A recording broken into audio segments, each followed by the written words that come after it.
hotpot chain Haidilao on fire ahead of Hong Kong listing. It has a reputation for keeping customers waiting for more than 2 hours for a table, and has suffered a couple of very high-profile food scandals in China and in Singapore. But the Beijing-based hotpot chain Haidilao, which has outlets from the US to Japan, has been raising eyebrows for another reason this week.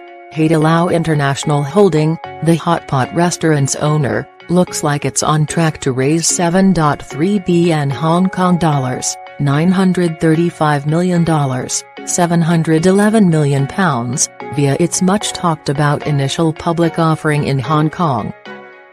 The firm has priced its shares at the top end of the indicated range, 17 Hong Kong dollars and 80 cents, and analysts say it might end up with a market valuation of as much as $12 billion.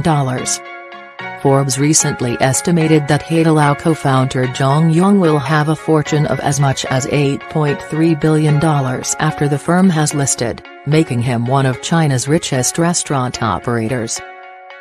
All this of course depends on how Haidilao's shares perform in the coming months.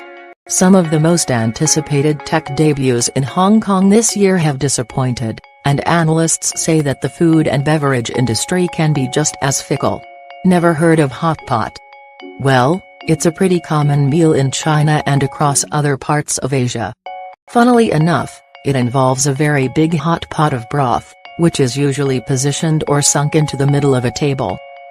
A lot of other fresh and raw ingredients are available to then cook in the broth, including finely cut meats, vegetables, eggs, tofu and seafood, to name just a few.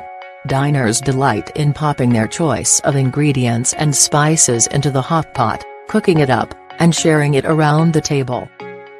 Haidilao's restaurants are so popular here in Singapore that several outlets have become renowned for keeping customers waiting for hours and hours for a table.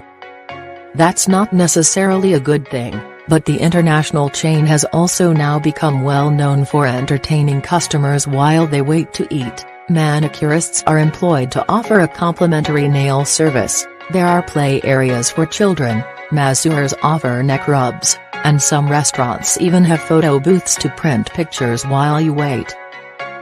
And despite their infamous waiting times, Haidilao reckons it still seats more than 100 million guests a year around the world.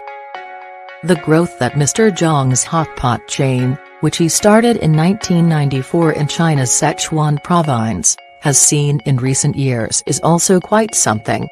The restaurant's global network grew from 112 at the beginning of 2015, to 273 by 2017.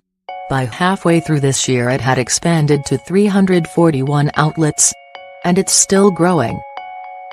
As of the latest practicable date, we owned and operated 363 restaurants, which comprised 332 restaurants on mainland China, and 31 restaurants in Taiwan, Hong Kong and internationally in Singapore, South Korea, Japan and the United States, the firm said in a statement this week. Research firm Frost & Sullivan said the hotpot chain was the fastest-growing major Chinese cuisine restaurant brand on mainland China, and globally, with revenues jumping 36% between 2016 and 2017. The retail portion of the firm's shares were oversubscribed by more than 5 times, but whether or not investors will invest in the firm for the long term remains to be seen. Mr. Zhang meanwhile seems determined to keep expanding the chain. About 60% of the money the firm raises through its listing has already been earmarked to finance part of its expansion plan, which could include operations as far afield as the UK, Australia and New Zealand.